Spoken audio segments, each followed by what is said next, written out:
2 సంవత్సరాలు గడుస్తుంది 2 సంవత్సరాలు గడుస్తుంది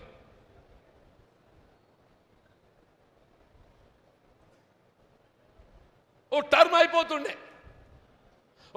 అయిపోతుండే నాకు ఆ మైపాన్ చూసినప్పుడల్లా నాకు ఆ కుటుంబం జాబితాపూర్ కుటుంబం I feel myself guilty. వాళ్ళు ఒక విధంగా ఏదైతుందో ఆ గంగారెడ్డి నామినేషన్ చేయించలేకపోవడం లోపల నా వైఫల్యం కూడా కారణం. ఇవాళ ఆయన ప్రాణం నేను కూడా ఒక బాధ్యుని అనుకుంటే మీరు అనుకుంటారు అనుకో నాకు తెలియదు, అడ్డుపడ్డోళ్ళు అనుకుంటారు అనుకో నాకు తెలియదు,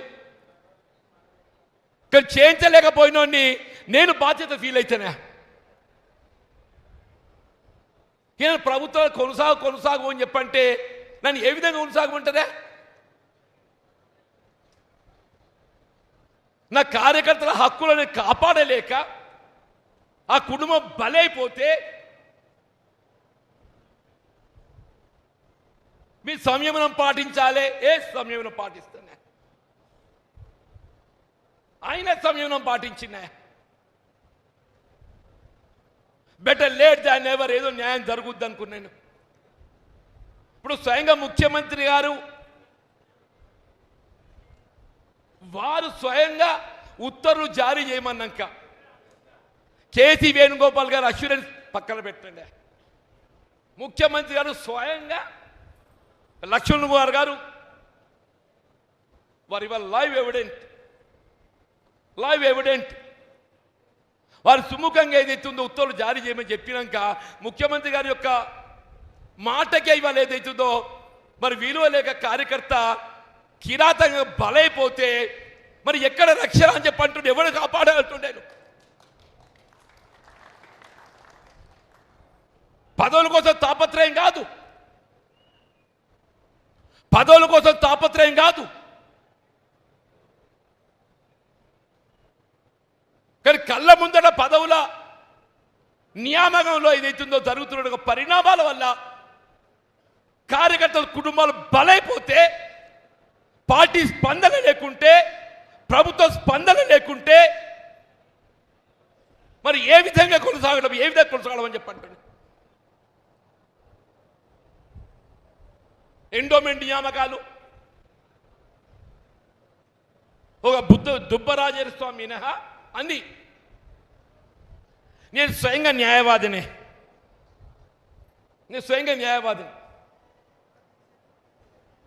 నాకు న్యాయవాదులతో సాన్నిహిత్యం ఉంటుంది. Because I was practising advocate and tomorrow I make practice any time. ప్రభుత్వ న్యాయవాదుల నియామకాలలో కూడా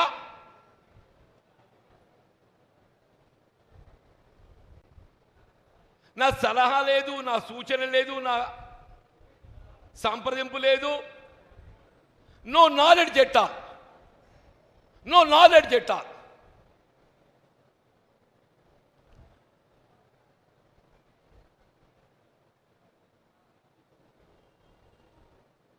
ఇలా గవర్నమెంట్ అడ్మినిస్ట్రేషన్ ఏ విధంగా కొనసాగుతుంది గమనిస్తుందా?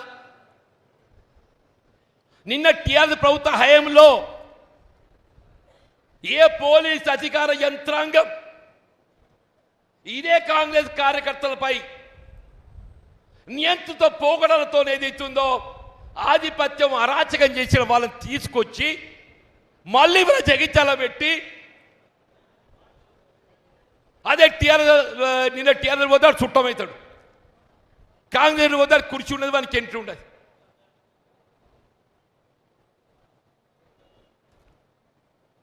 నిన్నటి బీఆర్ఎస్ పోతే ఆయన చుట్టమవుతాడు, ఆయనకి వెల్కమ్ చెప్తారు.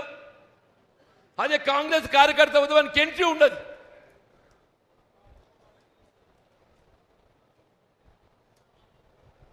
కనీసం ఈ ప్రభుత్వం మాది అనే ఫీలింగ్ ఉండాలని ఉండద్దే?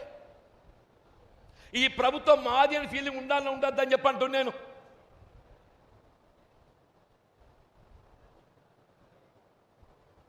స్థానిక సంస్థలు మున్సిపల్ ఎన్నికలు చూసింది మీరు.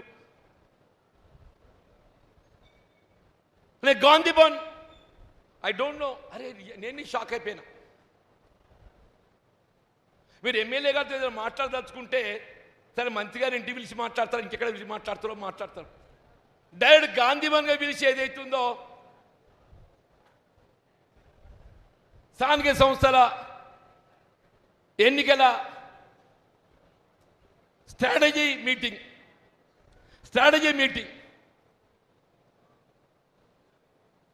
స్పీకర్ గారి దగ్గర ఏదైతుందో అనే యాంటీ డిఫెక్షన్ అది లా ఏదైతుందో అది తీర్పుకున్నది. వాట్ ఇండికేషన్ ఇట్ గివ్స్ వీళ్ళ కాంగ్రెస్ పార్టీ ఇదొక జాతీయ పార్టీ. తెలంగాణ రాష్ట్రంలో మనం తీసుకోబోయే నిర్ణయాలు ఏదైతుందో ఇవి జాతీయ స్థాయిలో ప్రతిబింబింపజేస్తాయి.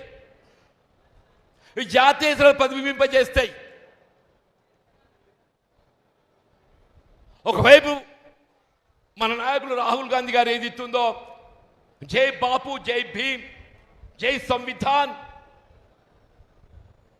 10th షెడ్యూల్, 5 న్యాయ్ నినాదంతో ముందుకు పోతుంటే నీరుగార్చే విధంగా నాకు ఆశ్చర్యం ఏంటంటే సికింద్రాబాద్ ఇంటెలెక్చువల్ కాన్స్టిట్యున్సీయా దానా నాగేందర్ గారిని అభ్యర్థి చేయదలుచుకుంటే ఆయన అసెంబ్లీకి రాజీనామా చేయించి పెడితే అయిపోతుండే కదా.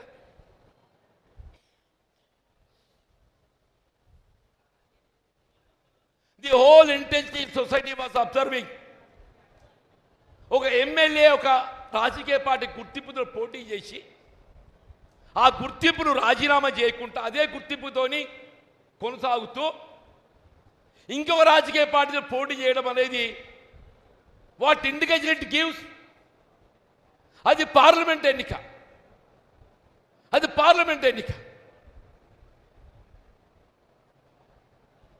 But for it we lost that Secunderabad seat. చేవలాడో రంజిత్ రెడ్డి, అలా ముందు సునీతారెడ్డి, పాపం అమ్మాయి మహేందర్ రెడ్డి ఆ ప్రాంతంలో అనౌన్స్ చేసిండే. ఆయన కాదనేది ఎత్తుందో ఇంకొని పట్టుకొచ్చిండు రంజిత్ రెడ్డి అని చెప్పాను. Ex MP from that constituency from BRS. People are so voice, వాళ్ళు మనం తక్కువ అంచనా వేయొద్దు. దాని ప్రభావం ఏదైతుందో మహబూబ్ నగర్ ఓడిపోయింది సీఎం గారి సొంత పార్లమెంటరీ కాన్స్టిట్యున్సీ. దాని ప్రభావం మహబూబ్ నగర్ సీఎం గారి సొంత పార్లమెంటరీ కాన్స్టిట్యున్సీ ఓడిపోయింది. వి లాస్ట్ మహబూబ్ నగర్, వి లాస్ట్ చేవెళ్ళ, వి లాస్ట్ సికింద్రాబాద్.